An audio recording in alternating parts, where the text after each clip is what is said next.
আসসালামু আলাইকুম। তো আজকে আমরা দেখব স্টেরিওআইসোমারিজম জিনিসটা আসলে কি বোঝাচ্ছে বা আমরা কি এখানে লিখে রাখলাম। তো প্রথমে বলে রাখি যে আমি স্টুডেন্ট, আমিও শিখতেছি, আমার ভুল ত্রুটি হইতেই পারে। তো ভুল ত্রুটি অবশ্যই ভুল ত্রুটি ক্ষমা সুন্দর দৃষ্টিতে দেখবেন। ওকে, তাহলে আজকে আমরা দেখব যে কেন আমরা আসলে এই যে পোলারিমিটার পরীক্ষাটা করি। এখন মনে করেন আমি একটা যৌগ, আমার কাছে একটা যৌগ দেওয়া হলো, এ নামক একটা যৌগ আমার কাছে দেয়া হয়েছে, দিয়ে বলা হইলো যে এই যৌগটা অপটিক্যালি অ্যাক্টিভ নাকি ইনঅ্যাক্টিভ, এটা আমাকে মানে প্রমাণ করতে হবে। তো আমরা এই যে পোলারিমিটারের সাহায্যে আমরা আসলে এটা পরীক্ষা করে জানতে পারি যে বা বুঝতে পারি এই যৌগটা কি অপটিক্যালি অ্যাক্টিভ নাকি ইনঅ্যাক্টিভ। ওকে, তাহলে আমরা এখন উদাহরণের মাধ্যমে দেখি। তো মনে করেন আমরা একটা লাইট সোর্স নিলাম, ঠিক আছে, কি নিলাম, এখানে একটা লাইট সোর্স নিলাম এবং সেখান থেকে কতগুলো আমাদের ইউপিএল মানে কি বুঝেছি, আবার কোনো লিগের নাম না, কিন্তু ইউপিএল মানে আনপোলারাইজড লাইট, মানে বিভিন্ন তলে আপতিত আলো এখান থেকে ধরে আসলো, এই সোর্স থেকে আসলো, এখানে আসার পর আমরা একটা কি ইউজ করলাম, একটা পোলারাইজার ইউজ করলাম। পোলারাইজার, সেই পোলারাইজার কি করলো, সেই বিভিন্ন তলে আপতিত আলোকে মানে আনপোলারাইজড লাইটকে পিপিএল মানে প্লেন পোলারাইজড লাইটে কনভার্ট করলো, ঠিক আছে, প্লেন পোলারাইজড লাইটে কনভার্ট করলো এই পোলারাইজার। তারপর আমরা এখানে একটা কি নিলাম, একটা পোলারিমিটার টিউব নিলাম, ঠিক আছে, একটা পোলারিমিটার টিউব নিলাম এবং আমরা মনে করেন যে একটা যৌগ নিছিলাম, ঠিক আছে। তো এই যৌগটার দ্রবণ এটার ভিতরে নেওয়া হয়েছে, নেওয়ার পর এটার ভিতর দিয়ে যদি পাস করানো হয়, এই যে এই যৌগের দ্রবণটা পাস করানো হয়, তাহলে তার সামনে আমরা আবার একটা অ্যানালাইজার রাখছি। কি রাখছি? অ্যানালাইজার। কি করবে, এখন সে যে দ্রবণটা নিলাম, সেই দ্রবণটা যখন যাবে, সামনে যে অ্যানালাইজার রাখা হয়েছে, সেই দ্রবণটাকে মনে করেন ক্লকওয়াইজ ঘুরাইতে পারে অথবা অ্যান্টি ক্লকওয়াইজ ঘুরাইতে পারে, আবার নাও ঘুরাইতে পারে। তাহলে তিনটা কেস হইতে পারে। কয়টা কেস? তিনটা কেস। কেস 1, কেস 2, কেস 3, তিনটা হইতে পারে। যে আমি বললাম যে যে দ্রবণটা নেওয়া হয়েছে সেই দ্রবণটা মানে এই অ্যানালাইজার কোন দিকে মানে ঘুরাইলো না, মানে যেমনিতে আমি পাস করছিলাম পিপিএল তেমনি পাইলাম, এরকমই পাইলাম। আর একটা কেস কি হইতে পারে, যে মনে করেন আমার ঘড়ির কাঁটার দিকে ঘুরাইছে, আমার এরকম ছিল, মনে করেন এইরকম হয়ে গেল, এটা ঘড়ির কাঁটার দিকে না দেখে আমরা অ্যান্টি ক্লকওয়াইজ দেখা আগে, হ্যাঁ, অ্যান্টি ক্লকওয়াইজ। আর একটা কেস কি হইতে পারে, মনে করেন আমার এটারে ঘুরাইলো ক্লকওয়াইজ।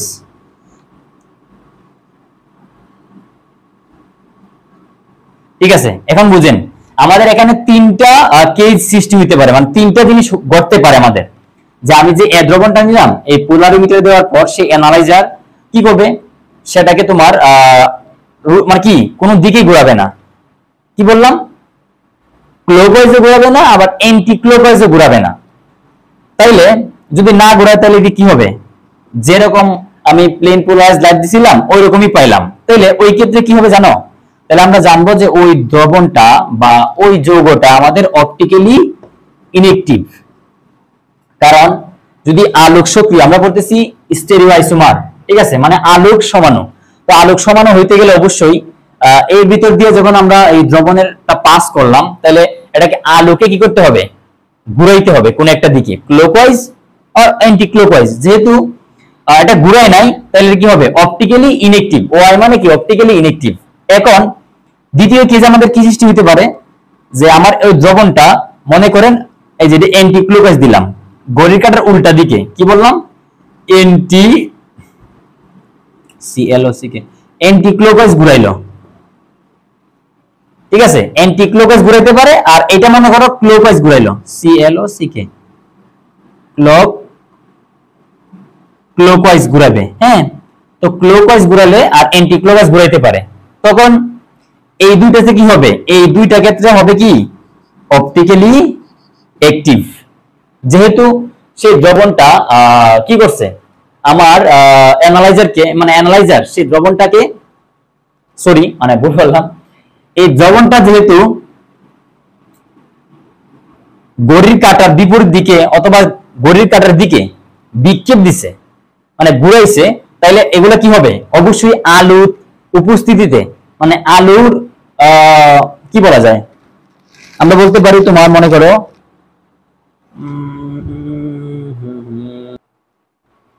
মানে আলুর উপস্থিতিতে সে বিক্ষেপ দিছে, মানে সাড়া দিছে। তাইলে একটা ক্লোকওয়াইজ সাড়া দিতে পারে, আবার অ্যান্টি ক্লোকওয়াইজ সাড়া দিতে পারে। তাইলে যেহেতু সে আলুর উপস্থিতিতে বিক্ষেপ দিছে, আমি যদি বাংলায় বলি, তাইলে অবশ্যই সে অপটিক্যালি অ্যাক্টিভ। এই দুইটা ক্ষেত্রে সে কি অপটিক্যালি অ্যাক্টিভ। এখন যেটা আমাদের ক্লোকওয়াইজ হয়, এটাকে আমরা বলি আসলে ডি দ্বারা প্রকাশ করি, মানে ডেক্সট্রো রোটেটরি। ডেক্সট্রো রোটেটরি, হ্যাঁ রোটেটরি, বা আমরা সংক্ষেপে ডি বলি। হ্যাঁ, ডি মানে ডানাবর্তী। হ্যাঁ, আর আরেকটা কি হইতে পারে আমাদের অ্যান্টি ক্লোকওয়াইজ, এটাকে বলা হয় আসলে এল বলা হয়, বা লেভিও রোটেটরি। ঠিক আছে, তো আসলে এই যে এল আর ডি এভাবে আসলে নামকরণ করা হয়। ঠিক আছে, তাহলে আমাদের আসলে এই পোলারিমিটার পরীক্ষার মাধ্যমে আমরা বুঝতে পারি যে কোন একটা যৌগ সে কি অপটিক্যালি অ্যাক্টিভ নাকি ইনঅ্যাক্টিভ। বুঝা গেছে? তাহলে এখন আমরা দেখি সামনে আরো অনেক জিনিস নিয়ে আসবো আস্তে আস্তে। এখন কেমনে আরো অনেক প্রসেস আছে না, তো আমাদের সাথেই থাকেন, দেখি। আসসালামু আলাইকুম। তো আমরা আজকে দেখবো স্টেরিওআইসোমার। বোর্ডে অনেক অনেক কিছু লেখা আছে, যেটা আমি স্টেপ বাই স্টেপ প্রত্যেকটা জিনিস বোঝানোর চেষ্টা করব। তো প্রথমে আমরা আসলে সিমেট্রিক আর এসিমেট্রি সম্পর্কে জেনে নিব। হ্যাঁ, সিমেট্রি।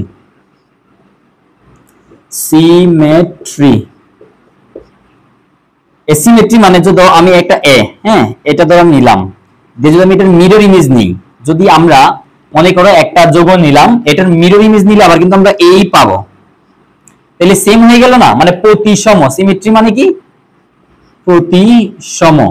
আবার আমরা সিমেট্রি বলতে পারি একাইরাল। একাইরাল সেম জিনিস, সিমেট্রি মানে যা, একাইরাল মানে তা।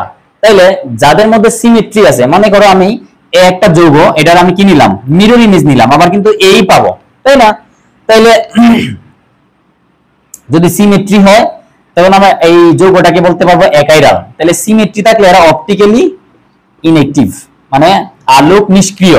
কেন আমরা আস্তে আস্তে সামনে জানবো, জাস্ট এতটুকু একটু ধারণা নেই, মানে যতটুকু ধারণা না দিলেই আমরা সামনে জিনিসগুলো বুঝতে পারবো না। ঠিক আছে, তাহলে এখন আমরা জানলাম সিমেট্রি। তাহলে এসিমেট্রি কি?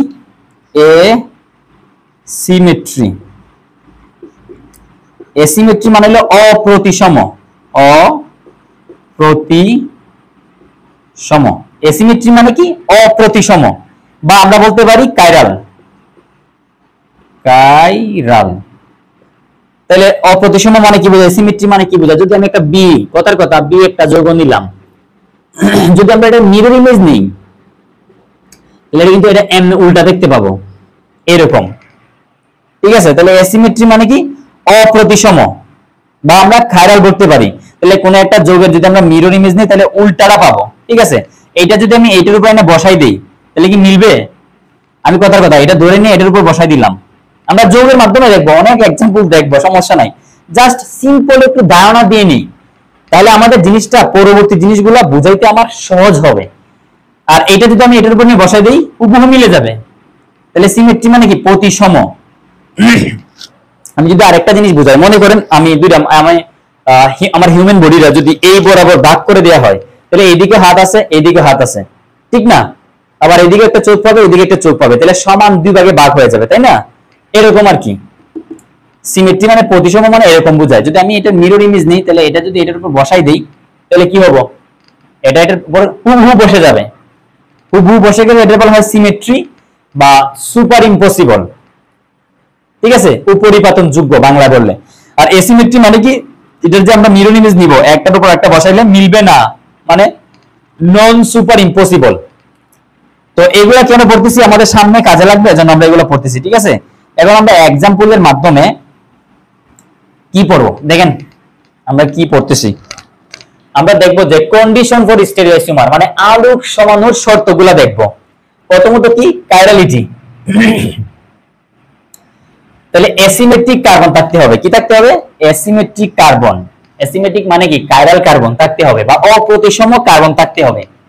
তাহলে যে কম্পাউন্ডে একটা কাইরাল কার্বন থাকবে ওটা অপটিক্যালি অ্যাক্টিভ। তাহলে যদি কোনো একটা কম্পাউন্ড নেই আমি, আর ওইটাতে যদি একটা কাইরাল কার্বন থাকে তাহলে অপটিক্যালি অ্যাক্টিভ, আমি ডাইরেক্ট বলতে পারবো। কিন্তু যদি মোর দেন ওয়ান কাইরাল কার্বন মানে একটার চেয়ে বেশি হয়, একাধিক হয়, তাহলে চেক দ্য আন্ডার কন্ডিশন, মানে নিচের কন্ডিশনগুলো আমি চেক করে তারপর বলতে পারবো যে ওই যৌগটা অপটিক্যালি অ্যাক্টিভ নাকি ইনঅ্যাক্টিভ। ডাইরেক্ট বলতে পারবো না, ডাইরেক্ট বলতে পারবো তখনই যখন একটা কাইরাল কার্বন থাকবে। ক্লিয়ার? এখন আমরা এক্সাম্পলের মাধ্যমে এগুলা আমি ব্যাখ্যা করব যে অসামঞ্জস্যপূর্ণ মানে প্লেন অফ সিমেট্রি বা পজ আর সেন্টার অফ সিমেট্রি বা কজ থাকা যাবে না। যদি আলোক সমান হইতে হয় তাহলে কজ কজ মানে plane of symmetry centre of symmetry ওই যোগে থাকতে পারবে না। তারপর নন সুপার ইম্পসিবল, একে অপরের উপর অসমপাতিত হবে। মিরর ইমেজ আছে, হ্যাঁ মিরর ইমেজ আছে। এখন আমরা একটা এক্সাম্পলের মাধ্যমে এগুলো ব্যাখ্যা করব। তো আমরা একটা এক্সাম্পল নিই, ঠিক আছে? আমরা এখন একটা এক্সাম্পল এর মাধ্যমে জিনিসগুলো ব্যাখ্যা করব। ওকে, তো প্রথমে আমরা নিলাম, মনে করো আমরা একটা নিলাম টার্টারিক অ্যাসিড COOH, আবার এদিকে নিলাম একটা দিকটা, আমরা টার্টারিক অ্যাসিড আইখানে, হ্যাঁ টার্টারিক অ্যাসিড নিলাম। তারপর এদিকে নিলাম OH, তারপর H, তারপর H। এটা নাম হলো টার্টারিক অ্যাসিড, টার্টারিক অ্যাসিড। ওকে, COOH। এই টার্টারিক অ্যাসিডটা কি মানে আলোক সমাণু, সে কি অপটিক্যালি অ্যাক্টিভ নাকি ইনঅ্যাক্টিভ এটা আমরা দেখব। ঠিক আছে? তাহলে কোন একটা যৌগ দিয়ে যদি বলে এই যৌগটা কি অপটিক্যালি অ্যাক্টিভ নাকি ইনঅ্যাক্টিভ, সেটা আমরা কেমনে বের করব, কেমনে চেক করব, এখন আমরা দেখব। তো প্রথম কি ছিল, কাইরালিটি মানে অ্যাসিমেট্রিক কার্বন থাকতে হবে। তাহলে আমরা দেখি অ্যাসিমেট্রিক কার্বন কেমনে বার করে।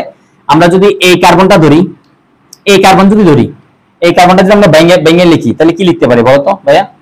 এদিকে একটা আছে আর এদিকে লিখলাম C ডাবল বন্ড আর এদিকে দিলাম OH। তাহলে 1 2 3 4, যেহেতু এখানে কি আছে ডাবল বন্ড আছে তার মানে সেম গ্রুপ আছে, তাহলে এটা কি, এটা কিন্তু কাইরাল কার্বন হবে না। তাহলে কাইরাল কার্বন কোনটা হবে আমাদের, এইটা আর এইটা হবে আমাদের কাইরাল কার্বন। কেন? এই দেখো এই কার্বনের এই হাতে OH, এই হাতে COOH, এই হাতে H, আর এই হাতে এই পুরা মূলকটা আছে। তাহলে এটা কি, আমরা জানি কাইরাল কার্বন মানে কি বা অ্যাসিমেট্রিক কার্বন মানে কি, যদি একটা কার্বনের চার হাতে চারটা ভিন্ন গ্রুপ সংযুক্ত থাকে তখন আমরা তাকে কি বলবো, কাইরাল কার্বন বলবো। আবার এই কার্বনেরও কিন্তু চার হাতে চারটা ভিন্ন গ্রুপ আছে, এই একটা এই একটা আর এই হাতে এই টোটাল গ্রুপটা আছে। তাহলে এখানে আরেকটা কাইরাল কার্বন পাইছি, নিচেরটাও কিন্তু কাইরাল কার্বন না। তাহলে এই যে টার্টারিক অ্যাসিড, এখানে কাইরাল কার্বন কয়টা, কাইরাল কার্বন কয়টা, মোর দেন ওয়ান মানে দুইটা। কাইরাল কার্বন কয়টা আমরা এতে দেখবো, কাইরাল কার্বন আমরা স্টার দিয়ে প্রকাশ করলাম যে কাইরাল কার্বন আমাদের এখানে কয়টা আছে, দুইটা আছে। প্রথমত যে অ্যাসিমেট্রিক কার্বন থাকতে হবে, যে ওই যৌগটা কি অপটিক্যালি অ্যাক্টিভ নাকি ইনঅ্যাক্টিভ বলতে পারবো না, কারণ এখন আমার নিচের কন্ডিশনগুলো চেক করে তারপর বলতে হবে এটা অপটিক্যালি অ্যাক্টিভ নাকি ইনঅ্যাক্টিভ, মানে আলোক সক্রিয় নাকি আলোক নিষ্ক্রিয়। কিন্তু যদি একটা কাইরাল কার্বন থাকতো তাহলে আমি ডাইরেক্ট বলতাম এটা অপটিক্যালি অ্যাক্টিভ। যে তাহলে আমরা প্রথম কন্ডিশন চেক করব যে মোর দেন ওয়ান কাইরাল কার্বন, তাহলে একটার বেশি কাইরাল কার্বন আছে। এবং আমরা নিচে আসবো যে অসামঞ্জস্যপূর্ণ মানে প্লেন অফ সিমেট্রি বা সেন্টার অফ সিমেট্রি তার মধ্যে আছে কিনা। তো প্লেন অফ সিমেট্রি কি, এখন আমি যদি এই যে কাইরাল কার্বন পাইলাম, এই কাইরাল কার্বনের মাস বরাবর একটা কি দিই, প্লেন টানি। মনে করো আমি এই বরাবর প্লেন টানলাম, ঠিক আছে, আর ডট ডট দিয়ে দিতে পারি, কথার কথা এমনি রেখে দেওয়া যায়, ডট ডট দিলাম। মনে করো এই বরাবর একটা আমি প্লেন টানলাম। তাহলে দেখো যদি আমি দুইটা কাইরাল কার্বনের মাস বরাবর একটা প্লেন টানি, তাহলে উপরে যা দেখো, এদিকে OH এদিকে OH, এদিকে H এদিকে H, COH COOH COOH, তাহলে উপরে যা নিচেও তা। তার মানে প্লেন অফ সিমেট্রি মানে বোঝায় যদি একটা কাইরাল কার্বনের মাস বরাবর আমরা দুইটা কাইরাল কার্বনের মাস বরাবর একটা প্লেন চিন্তা করি এবং উপরে যা নিচেও যদি সেম জিনিস পাওয়া যায় তখন তাকে বলা হয় প্লেন অফ সিমেট্রি বা পজ বলবো, সংক্ষেপে কি বলবো, পজ আছে। এখন মনে রাখবেন যদি পজ থাকে তাহলে পজ থাকবে না, মানে সেন্টার অফ সিমেট্রি। একই সাথে তো দুইটা জিনিস থাকতে পারে না। তো যেহেতু কি বলছি আমাদের প্লেন অফ সিমেট্রি আছে, কিন্তু আলোক সক্রিয় মানে আলোক সক্রিয় সমান হওয়ার জন্য তার মধ্যে প্লেন অফ সিমেট্রি থাকতে পারবে না। এখানে কিন্তু ক্রস দেয়া, ভালো করে দেখেন ক্রস দেয়া, কিন্তু আমরা এই যুগের মধ্যে পায়া গেছি। তাহলে নিচের গুলাকে আর চেক করার দরকার আছে আমার? আমার তো কন্ডিশন এখানে এসেই মিলে গেছে, মানে কি হয়ে গেছে, আমি বুঝে গেছি যে এই যৌগটা কি কাইরাল কার্বন থাকা সত্ত্বেও সে কি অপটিক্যালি ইলেকট্রিক। সে কি সে হলো অপটিক্যালি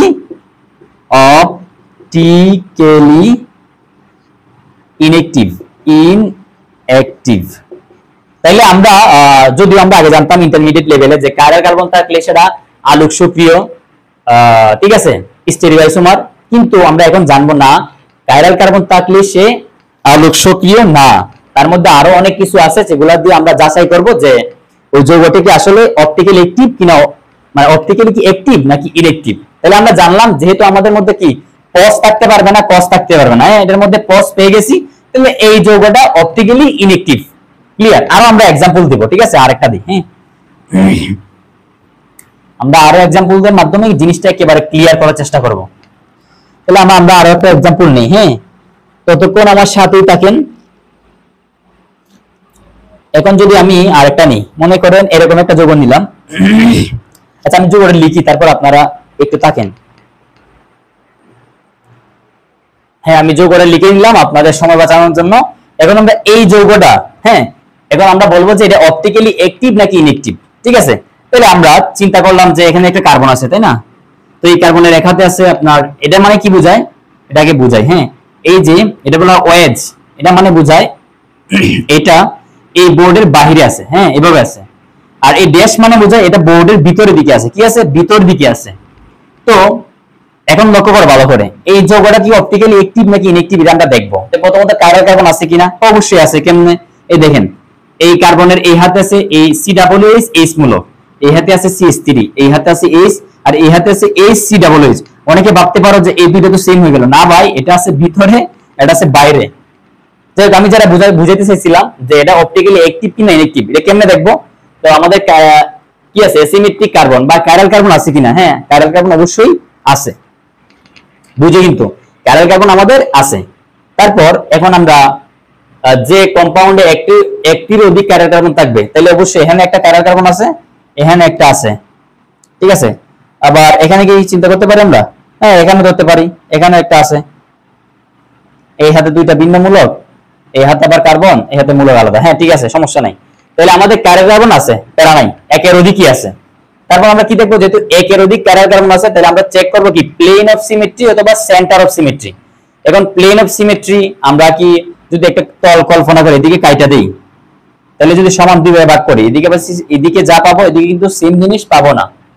এখন আমরা কোন সময় প্লেন অফ সিমেট্রি চেক করব আর কোন সময় সেন্টার অফ সিমেট্রি চেক করব, এটা নির্ভর করবে যে যৌগ দিয়ে থাকবে ওই যৌগের উপর। ঠিক আছে, দেখে চিনতে হবে। হ্যাঁ, আমি প্রসেস বলে দিব। এখন দেখেন তো, COOH CH3 তার মানে যদি দেখেন যে কোনো সময় যে প্লেন অফ সিমেট্রি চেক করব নাকি সেন্টার অফ সিমেট্রি চেঞ্জ করব, যখন দেখবেন একই জিনিস বিপরীত দিকে আছে পরস্পরের, মনে করে একটা সেন্টার ধরলাম, এই সেন্টার থেকে এইটা যত দূরত্বে আছে এই COOH কিন্তু তত দূরত্বে আছে। আবার এই দিক থেকে চিন্তা করলে এইটা যত দূরে আছে, সরি দাগটা সোজা যাবে, রে বাঁকা হয়ে গেল।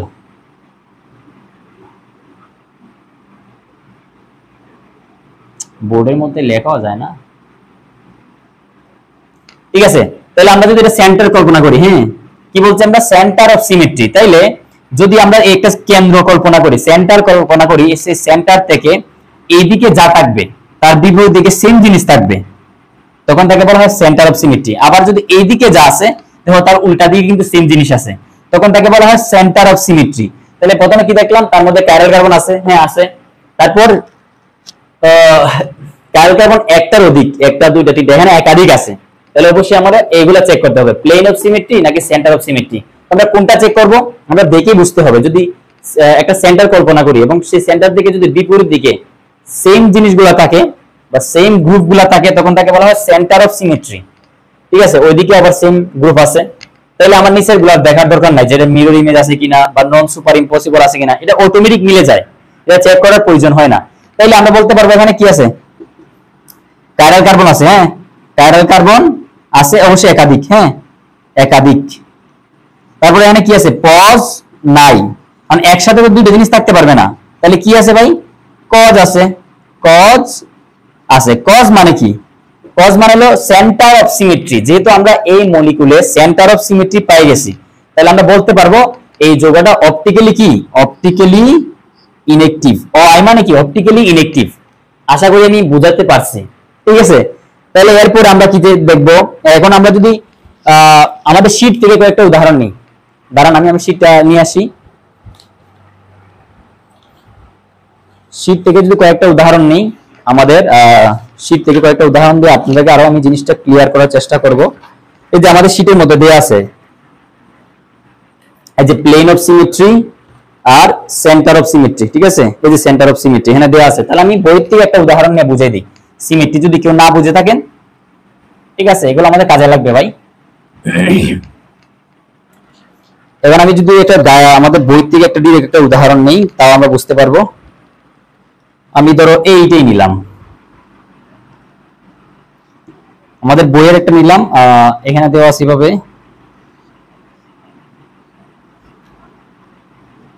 এস বিআর, মানে সবগুলোর নিয়ম কিন্তু সেম।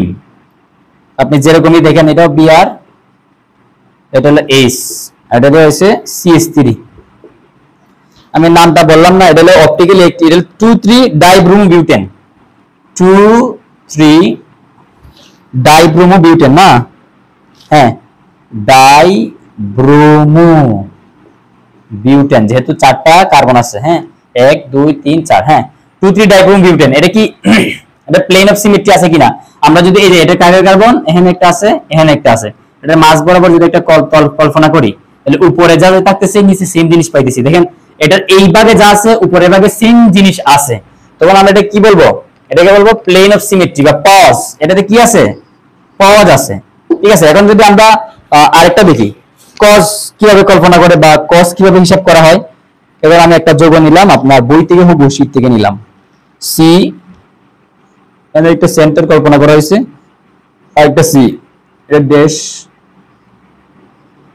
এটা হলো এইচ, তারপর আবার এদিকে একটা নেওয়া হয়েছে, এইটাও এইচ, তারপর সি ডাবল এইচ, এখানে একটা নেওয়া হয়েছে সি ডাবল এইচ, আবার এদিকে একটা নেওয়া হয়েছে সি ডাবল এইচ, আর এদিকে নেওয়া হয়েছে ওএইচ, আর এদিকে নেওয়া হয়েছে ও এইচ, ঠিক আছে। আমরা যদি এই কার্বনটা এভাবে কল্পনা করি, এভাবে আছে, হ্যাঁ 4টা হাত ফিল আপ হয়েছে না, হ্যাঁ 4টা ফিল আপ হয়েছে। দেখো 4 হাতে 4টা ভিন্ন পরমাণু বা মূলক, তাহলে এটা কি, এই দুইটা কিন্তু কাইরাল কার্বন। বুঝা গেল? তাহলে এটা প্লেন অফ সিমেট্রি যদি আমরা দেখি, দেখেন তো এইটার এই দিকে যা আছে, এইদিকে আমরা যদি একটা সেন্টার কল্পনা করি, তাইলে এই সেন্টার থেকে এই দিকে দূরত্বে যা আছে, এইদিকে কিন্তু সেম দূরত্বে সেম জিনিস আছে, মানে কি সেম মূলক বিপরীত দিকে থাকবে, সেন্টার থেকে সেম মূলক বিপরীত মানে বিপরীত দিকে সম দূরত্বে থাকবে, এটা বলা হয় সেন্টার অফ সিমেট্রি। আবার দেখেন ওএস মূলকটা, আমি যদি এটা মুছে দিই, ওএস মূলকটা কিন্তু আবার সেম দূরত্বে আছে, আমি যদি ওইভাবে এঁকে দিই, ঠিক আছে, বুঝে গেল? দেখেন তো আমরা যদি একটা সেন্টার কল্পনা করি, সেই সেন্টার থেকে ওএস মূলকটা যত দূরে আছে, আবার তার অপোজিট দিকে কিন্তু ওএস মূলকটা আছে, তখন আমরা এইটাকে বলবা হয়, এটাকে বলা হয় কস, কি বলে কস, মানে সেন্টার অফ সিমেট্রি। আশা করি আমি বুঝাতে পারছি আপনাদেরকে। তাও কি আরো যদি কোনো সমস্যা হয় জানায়েন, আর ভুল ত্রুটি হলে অবশ্যই ক্ষমা সুন্দর দৃষ্টিতে দেখবেন। তো আশা করি এভাবে আমরা আসলে একটা যৌগ আলোক সক্রিয় কিনা সেটা চেক করতে পারি। তো আমরা কি আর উদাহরণ নিব, আশা করি এখন আলোক সক্রিয় এরকম একটা যৌগ নেওয়া উচিত, তো অপেক্ষা করেন একটু। তো এখন আমরা দেখব যে ধরেন আমার কাছে একটা আননোন যৌগ আছে, হ্যাঁ একটা আননোন কম্পাউন্ড দিয়ে দিল, দিয়ে বললো যে এই যৌগটা কি অপটিক্যালি অ্যাক্টিভ নাকি ইনঅ্যাক্টিভ। আমি আবার চেক করি, এতক্ষণ আমরা দেখছিলাম যে অপটিক্যালি ইনঅ্যাক্টিভ, তাহলে অপটিক্যালি অ্যাক্টিভ এরকম একটা যৌগ দেখানো উচিত, তাই না? এখন আমরা এই যৌগটার মাধ্যমে দেখব যে এটা অপটিক্যালি অ্যাক্টিভ কি না, প্রমাণ করব। তো তাহলে প্রথম শর্ত কি কাইরালিটি থাকতে হবে, তাইলে এই কার্বন আর এই কার্বন কিন্তু কাইরাল কার্বন না, একই হাতে সেম মূলক আছে, এখানেও সেম মূলক আছে, অক্সিজেন অক্সিজেন। তাহলে এই কার্বন আর আমার এই কার্বন, এরা দুইজন কি, এরা দুইজন কাইরাল কার্বন। তাহলে কি একটা থাকলে তো অপটিক্যালি অ্যাক্টিভ হয় না, একটা না, একের অধিক থাকলে আমরা চেক করব এইগুলা আর এইগুলা। তাহলে প্লেন অফ সিমেট্রি, আচ্ছা আমি প্লেন অফ সিমেট্রি চেক করব, ঠিক আছে। তাইলে প্লেন অফ সিমেট্রি আমি চেক করলাম, দেখো তো এর নিচে যা আছে উপরে কি সেম জিনিস আছে? তাহলে আমরা প্রথমে চেক চেক কার্বন কার্বন আছে, কয়টা আছে? একাধিক, একাধিক। তারপর কি চেক করব? পজ আছে কিনা, তারপর কজ আছে কিনা, তারপর আমরা বাকিগুলা দেখবো। হ্যাঁ, যদি এগুলো না থাকে তাহলে অটোমেটিক বাকিগুলা মিলে যাবে, প্যারা নাই, এগুলো আমার দেখা লাগবে না। মিরর ইমেজ, এটা তো মিরর ইমেজ থাকবেই, আবার নন সুপার ইম্পসিবল কিনা তাও দেখাই দিবা না, সমস্যা নাই। তাহলে আগে আমরা দেখি যে চেক প্যারাল কার্বন এবং একাধিক আছে, তাহলে পজ আছে কিনা। আচ্ছা আমি এই বরাবর যদি একটা প্লেন টাইনা দেই, তাহলে দেখো নিচে আর উপরে কিন্তু সেম জিনিস নাই, তার মানে এখানে পজ নাই। আর কজ তো এরকম থাকবে না, কজ আমরা তো কল্পনা যখন করবো, মানে বিপরীত দিকে একটু আগে দেখাইছিলাম যে একটা কেন্দ্র থেকে তার বিপরীত দিকে সেম মূলক গুলা থাকবে, সেম মূলক গুলা তার একটা কেন্দ্র থেকে সমদূরবর্তী থাকবে, তখন তাকে আমরা বলবো সেন্টার অফ সিমেট্রি। কিন্তু এখানে তো এরকম কোনো কিছু নাই, তাইলে এখানে কজও নাই। তাইলে তাইলে এটা নন সুপার ইম্পসিবল এবং মিরর ইমেজ, এটা আমরা চেক করি। এটা না চেক করে কিন্তু আমরা বলতে পারবো এটা কি অপটিক্যালি অপটিক্যালি অ্যাক্টিভ, মানে এই যোগটা কিন্তু অপটিক্যালি অ্যাক্টিভ। এই দুইটা চেক না করে বলতে পারবো, ঠিক আছে। তাও যদি চেক করতে চান তাহলে আমরা যদি এটার মিরর ইমেজ নেই, এটা যদি মিরর, আমার জায়গা স্বল্পতা কম, যদি আমরা এটা মিরর ইমেজ নেই তাহলে আচ্ছা দেখি কি হয়। হ্যাঁ,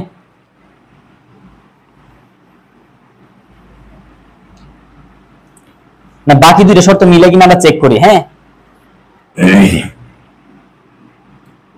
COOH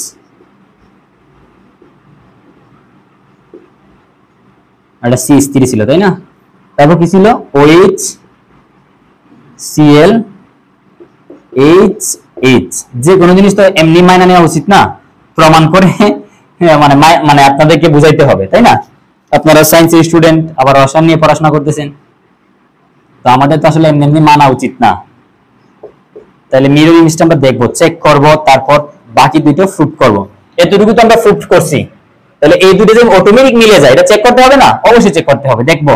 তাহলে মিরর ইমেজ নিলে কি হয়, এই যে বাম দিকেরটা আসবে, সরি ডান দিকেটা আসবে বাম দিকে, বাম দিকেটা যাবে ডান দিকে, তাহলে ওএসটা আসবে এইদিকে আর এইচ চলে যাবে এইদিকে, সিএলটা আসবে এইদিকে আর এইচটা চলে যাবে ওইদিকে।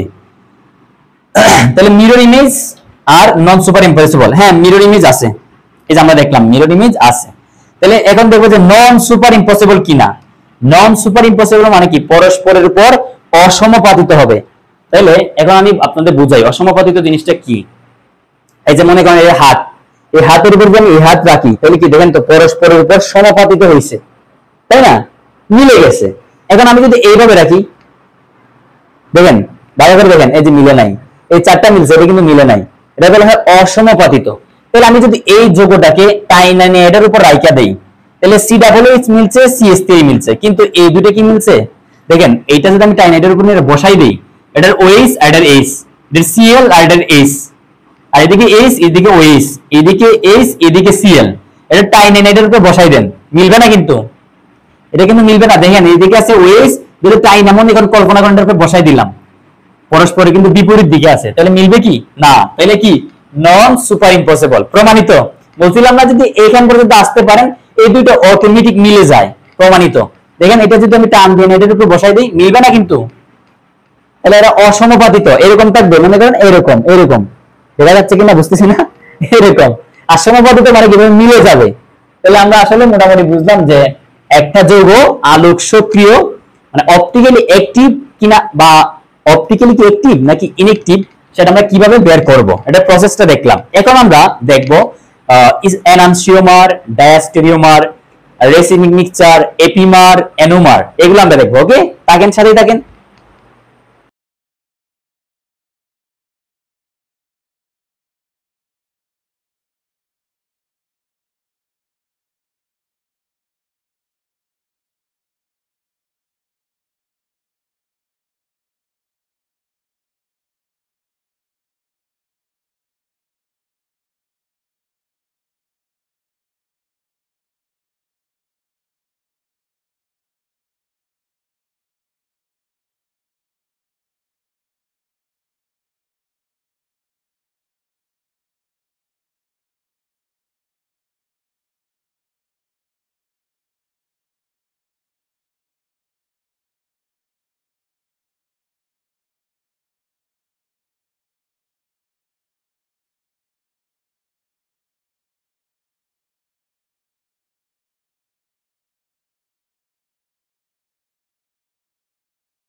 সরি এতক্ষণ আমার মাইক অফ ছিল, আমরা একটু দেখবো এনানসিওমার এবং ডায়াস্টেরিওমার। ঠিক আছে, তাহলে আমরা এই যে আমাদের কি বের করতে বলছিল, আমাদের এই যে শীটের মধ্যে একটা যৌগ দেওয়া ছিল, আমি নিচে লিখে দিব 2,3 ডাইক্লোরোপেন্টেন এই যৌগটার। তারপর আবার এদিকে Cl, এদিকে হলো আমাদের H,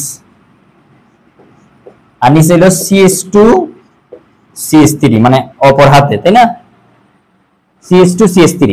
এখন এটা যৌগটার নাম কি? 2,3 ডাইক্লোরোপেন্টেন। হ্যাঁ, 2,3 ডাই CHL ক্লোরোপেন্টেন। ঠিক আছে, 2,3 ডাইক্লোরোপেন্টেন। ঠিক আছে, পেন্টেন,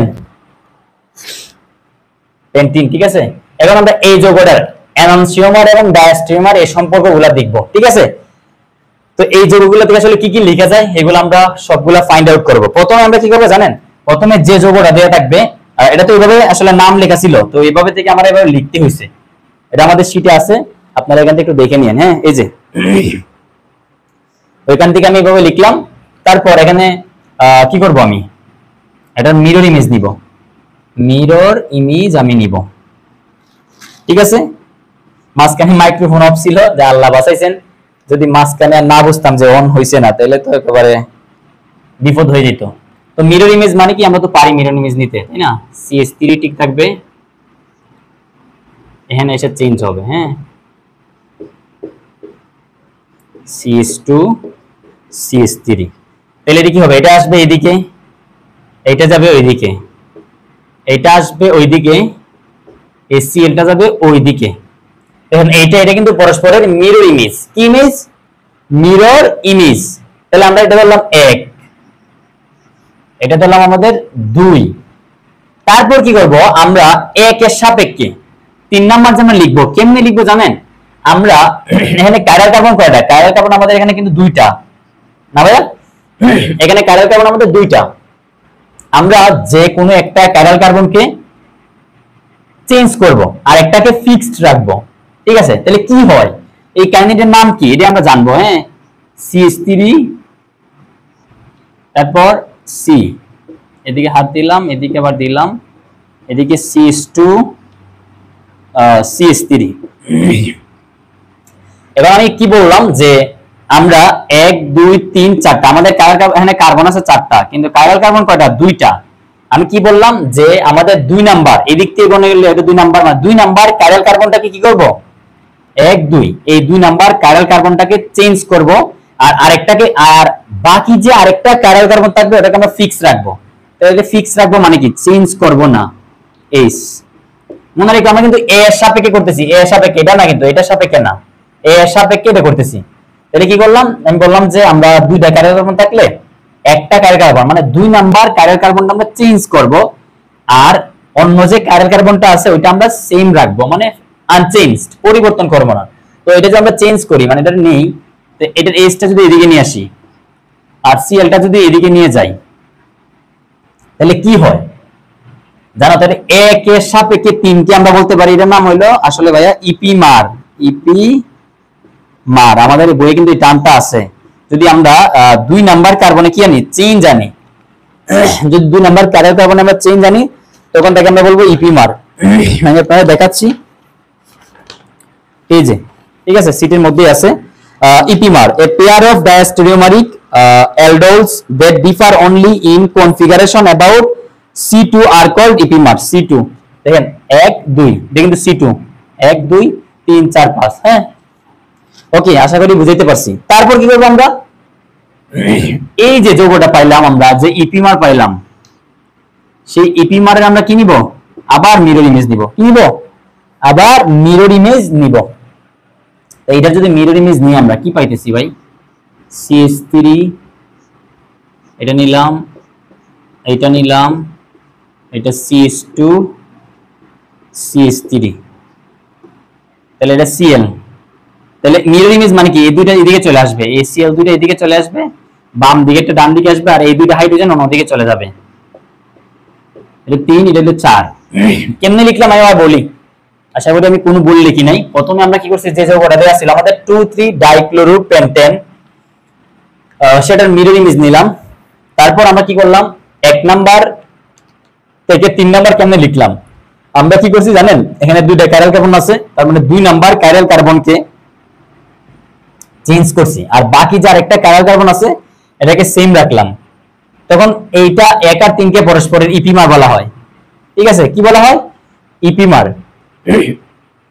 আর পরে কি করলাম, আমি 3 নাম্বারের আবার মিরর ইমেজ নিলাম, 3 নাম্বারের আবার কি নিলাম বাবা, মিরর ইমেজ নিলাম। এখন আমরা এগুলোর মধ্যে সম্পর্ক স্থাপন করব। ঠিক আছে, কোনোটাই কিন্তু একটা আরেকটার সাথে মিলতেছে না, মিলতেছে দেখেন তো ভালো করে, আশা করি মিলার কথা না। এখন আমরা দেখবো 1 2 3 4 এদের মধ্যে পরস্পরের কি সম্পর্ক, কোনটারে কার কি বলে। ঠিক আছে, তো আমরা প্রথমে এখানে 1 আর 2,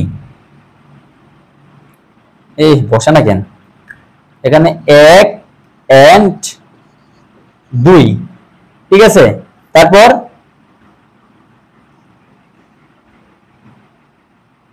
3 and 4,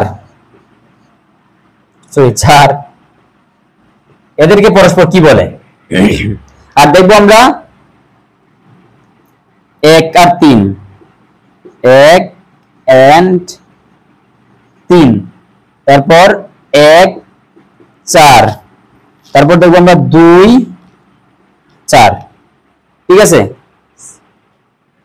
1 3, তারপর হলো 1 4 না, 1 4, তারপর 2 4, ঠিক আছে, 2 4। এখন এগুলোর মধ্যে কি সম্পর্ক এগুলো আমরা দেখবো, মানে কোনটারে কার কি বলে। তাহলে 1 আর 2 আর 3 আর 4, তাহলে প্রথমে আমরা কি দেখলাম, 1 আর 2 পরস্পর কি আছে, মিরর ইমেজ আছে। তাহলে আমরা কি দেখবো, মিরর ইমেজ আছে, mirror mirror mirror image, mirror image আছে। এবং এরা অপটিক্যালি অ্যাক্টিভ কিনা, অবশ্যই অপটিক্যালি অ্যাক্টিভ, অবশ্যই অপটিক্যালি অ্যাক্টিভ। দেখেন আপনি এই বরাবর তল কল্পনা করেন, এই কালার কার্বনের মাঝ বরাবর উপরে যা নিচে কিন্তু সেম পাইতেছেন না, তাহলে তো অবশ্যই অপটিক্যালি অ্যাক্টিভ। 1 and 2 এবং 3 আর 4 এর মধ্যে সম্পর্ক কি জানেন, যেহেতু এর মধ্যে মিরর ইমেজ আছে এবং এরা অপটিক্যালি অ্যাক্টিভ। দেখেন 1 আর 2 এর মধ্যে কিন্তু মিরর ইমেজ আছে, আবার 3 আর 4, 3 আর 4 কিন্তু মিরর ইমেজ। আমি আপনাদের দেখাইতে যাচ্ছে, এই যে মিরর চিহ্ন, এই যে মিরর চিহ্ন। তাইলে যদি একটা যৌগের মিরর ইমেজ থাকে এবং এটা অপটিক্যালি অ্যাক্টিভ অবশ্যই হবে, তখন তাকে বলবো পরস্পরের এনানসিওমার। কি বলবো আমরা, এনানসিওমার। তাহলে 1 2 এনানসিওমার, আমি আশা করি বুঝতে পারছি যে দেখেন 1 আর 2 কিন্তু পরস্পরের মিরর ইমেজ আছে, আবার 3 আর 4 এর পরস্পরের মিরর ইমেজ আছে। তাহলে এইটাকে এটার এবং এইটাকে এটার, মানে 1 আর 2 3 এবং 4 এরা পরস্পরের এনানসিওমার। কি আছে, এরা এরা এনানসিওমার, কারণ মিরর ইমেজ আছে এবং এরা অপটিক্যালি অ্যাক্টিভ। এখন দেখবো আমরা 1 3, 1 3, তারপর দেখবো 1 4 2 4, এদের কি মিরর মানে এদের কি মিরর ইমেজ আছে কিনা, 1 আর 3। আচ্ছা দেখেন তো 1 এর সাথে 3 তুলনা করেন, CH3 CH3, এটা দেখেন ভালোভাবে লক্ষ্য করেন, এটার মিরর ইমেজ কি এটা, দেখেন তো Cl টা ওইদিকে গেছে, H টা এদিকে আসছে, হ্যাঁ এটা ঠিক আছে, কিন্তু এইটা মিলে গেছে। দেখেন এটার ডান দিকে Cl, এটারও ডান দিকে Cl, এটার বাম দিকে H, এটারও বাম দিকে H, তাইলে এটা কি এটার মিরর ইমেজ, অবশ্যই না। এই যে 1, আরে মার্কারে কালি শেষ হয়ে গেছে, 1 আর 3 এরা কিন্তু মিরর ইমেজ না ভাই। দেখেন মিলে গেছে একটা, যে এটার ডান দিকে Cl আছে, এটারও ডান দিকে Cl, এটার H আছে বাম দিকে, এটারও H আছে বাম দিকে, তাহলে কি এটা মিরর ইমেজ হলো। মিরর ইমেজ মানে কি, একটা ডান দিকে থাকলে অন্যটা থাকবে বাম দিকে, যে এরকম। দেখেন এটার আছে Cl বাম দিকে, এটার আছে ডান দিকে, কিন্তু এটা মিলে গেছে, তার মানে এরা মিরর ইমেজ নাই। আবার দেখেন 1 আর 4, 1 আর 4 দেখেন H দুটো একদিকে, Cl দুটো অন্যদিকে, আর এটা HCl HCl উল্টা দিকে। আবার 2 4 দেখেন 2 আর 4 এদের মধ্যে কি নাই, মিরর ইমেজ নাই, মিরর ইমেজ নাই, এরা অবশ্যই অপটিক্যালি অ্যাক্টিভ। তাহলে এরা কি বলবো আমরা, এদেরকে বলবো আমরা ডায়াস্টেরিওমার, ডায়াস্টেরিওমার। আমি আশা করি বুঝাইতে পারছি, ঠিক আছে। কি বলবো আমরা, 1 3 1 4 2 4, এদের মধ্যে কোনো মিরর ইমেজ নাই, এরা অপটিক্যালি অবশ্যই অ্যাক্টিভ, এদেরকে বলা হয় ডায়াস্টেরিওমার। তাহলে দেখেন তো 1 আর 3 আমি আপনারা কি বলছিলাম, 1 আর 3 রে বলছিলাম ইপিমার, তাহলে কি আমরা বলতে পারি না ডায়াস্টেরিওমার, মানে ইপিমার হলো ওয়ান কাইন্ড অফ ডায়াস্টেরিওমার, বলতে পারি কি না, অবশ্যই বলতে পারি। দেখেন আমি কি বলছিলাম, যদি আমরা একটা কাইরাল কার্বন চেঞ্জ করব আরেকটারে ফিক্স রাখবো, তখন যে আমরা কি পাবো, তখন যে আমরা একটা কম্পাউন্ড পাবো, এটা বলা হয় ইপিমার, মানে C2 কার্বনের চেঞ্জ আনলে, বুঝছেন? তাহলে কি বলতে পারি না, যেহেতু 1 আর 3 পরস্পর ডায়াস্টেরিওমার, আমি প্রমাণ করে দেখাইলাম, তাহলে আমরা বলতে পারি ইপিমার হলো এক ধরনের ডায়াস্টেরিওমার, বাট সব ডায়াস্টেরিওমার কিন্তু ইপিমার না। ঠিক, এটা আমরা যাবো না এত গভীরে। তাই মোটামুটি আসলে বুঝতে পারলাম যে কেমনে আসলে একটা যৌগ দেওয়া থাকলে এই দুইটা যৌগের মধ্যে ওই যে প্রশ্নটা দেওয়া ছিল না, যে কিভাবে আমরা কি বার করব, রিলেশনশিপ বিটুইন এনানসিওমার এন্ড ডায়াস্টেরিওমার। এই যে তাহলে আমরা এই যে এনানসিওমার এন্ড ডায়াস্টেরিওমারের রিলেশন দেখাইলাম। তারপর তারপর দেখি আমরা আর কি দেখতে পারি, আরো টপিকস বাকি রয়েছে।